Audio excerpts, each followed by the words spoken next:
Kako je lijepo biti čovjek ako gledaš naprijed. I kako je teško i mučno biti čovjek ako se stalno obaziraš natrag. Kako je dobro biti čovjek ako se ne oslanjaš na ljude i njihova mišljenja. I kako je dobro biti čovjek kad se oslanjaš na Božju riječ. Glas svoje savjesti. Na onaj poziv na dobrotu, istinu i ljepotu. Svako od nas osjeća da jedino mu je dobro kad je u dobroti. Jedino mu je zlo kad nema dobrote. Zašto da ne tražimo dobro? Zašto onda mislimo, govorimo, činimo zlo? Zašto smo prevareni? Treba, poštovani slušatelji, okrenuti se. Isus je govori o tome, obratite se. Ako se ne obratite, svi ćete izginuti. Jer zlo je ne samo manjak dobra, nego ubijanje svega što je dobro. Ali ako ti je dobro da znaš da živiš, da si zdrav, da uspijevaš, da će sve biti dobro. Ali naprotiv, ako ti je zlo, onda znaš da sve se kreće prema smrti, užasu, plaču, suzama, gubitku. O kako je važno biti razuman, razmišljati i ne dopustiti da novine, mediji, političari djeluju na tebe.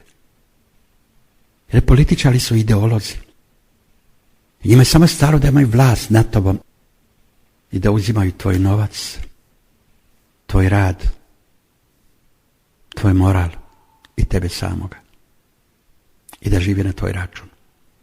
O kako trebamo nove političare koji će živjeti samo na jedan račun. Na račun svoje savjesti, biti sretni kad su nekoj načinili dobro. Ali dotle se treba probiti. A mi smo u Hrvatskoj tek na počecima. Najgore je kada Hrvat kaže nema za koga glasati. Čudno. Šta stvarno nema poštenih Hrvata? 84% je 1991. glasalo za slobodu Hrvatske na referendumu. I da nemamo. Pa toliki branitelji su umirali i živjeli za Hrvatsku, da ih nemamo. O kako smo bijedni.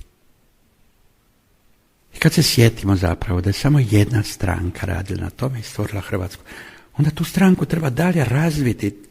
Rekao bi, tom političkom djetetu treba dati mogućnost da se razvija. Ne gledati na one koji vode stranku, oni se mijenjaju svake 2-3 godine. Ne gledati na onaj narod koji je unutra i koji očekuje da konačno jednom jakom strankom srušimo sve one koji razaraju Hrvatsku i da stvorimo jednu stranku koja voli Hrvatsku, koja voli čovjeka, koja voli moral i obitelj, koja uživa u djeci. Poštovani slušatelji, puno sam ti toga rekao. Da li si razumio? Da li se u tebi rađa nekakav otpor svemu što govorim? Ili kažeš, točno to je to? Da li ti voliš sebe, poštovani slušatelju? Si kad zavolio sebe? Da li shvaćaš ako voliš sebe, ne mogu ti ljudi tebe spasiti, nego samo stvoritelj? Jesi li s njime prijatelj? U tom kontekstu sam ti htio sve ovo reći. Kako je